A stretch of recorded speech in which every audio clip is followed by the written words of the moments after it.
বরিশালে এমইপি গ্রুপের বিভাগীয় বিক্রয় প্রতিনিধি সভা অনুষ্ঠিত হয়েছে। মঙ্গলবার ২ জুন নগরীর মানমিয়া লেনে অবস্থিত এবিসি ফাউন্ডেশনের অডিটোরিয়াম কক্ষে দিনব্যাপী এ কর্মসূচি অনুষ্ঠিত হয়। এতে বরিশাল বিভাগের বিভিন্ন জেলার বিক্রয় প্রতিনিধিরা অংশ নেন।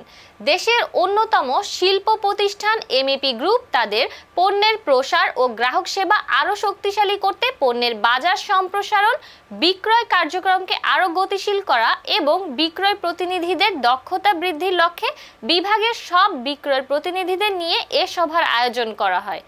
এতে বিক্রয় কার্যক্রমের বর্তমান অবস্থা, ভবিষ্যৎ কর্মপরিকল্পনা, বাজার সম্প্রসারণ কৌশল এবং ব্যবসায়িক লক্ষ্য অর্জনের বিভিন্ন দিক নিয়ে আলোচনা করা হয়।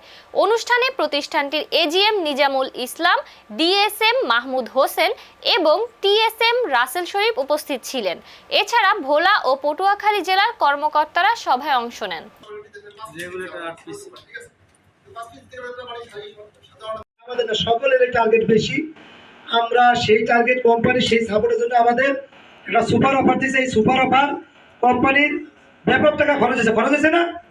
এখন যদি আমাদের যে টার্গেটের সমপরিমাণ বা আগে যে সেল করতাম সেই সেলের সমপরিমাণ যদি আমরা সেল করি, তাহলে এই অফার যা দিয়েছে কোম্পানি লস হইব না। যদি আমরা সেই অফারের আলোকে যদি আমরা সেল বৃদ্ধি করতে পারি, তাহলে কোম্পানি সিঙ্গাপুর আমরা নিতে পারবো, আমদানি নিতে পারবো, টিএসএম নিতে পারবো, সকল কিছু দিতে পারবো ঠিকঠাক বর্তমান। ঠিক আছে নাকি এখানে একটা জিনিস বলতে পারবো, উপরের যোগগুলো ঠিক আছে কিনা? যদি পারেন এই মাসেই ওই 20 লাখ টাকা লিফটিং করবেন, অসুবিধা নাই তো। লিফটিং বলতে গেলে তো যেই পার্টি নেবে তার নামে আইএমএস করতে হবে। আইএমএস এর নাইটা আমাদের আইএমএস করতে হবে, তাহলে এই মাসে ওইটা আইএমএস করবেন। আবার আইএমএস করলে ওই আইএমএস এর এগেইনস্টে টাকা দিতে হবে, সেটাও হিসাব রাখতে হবে।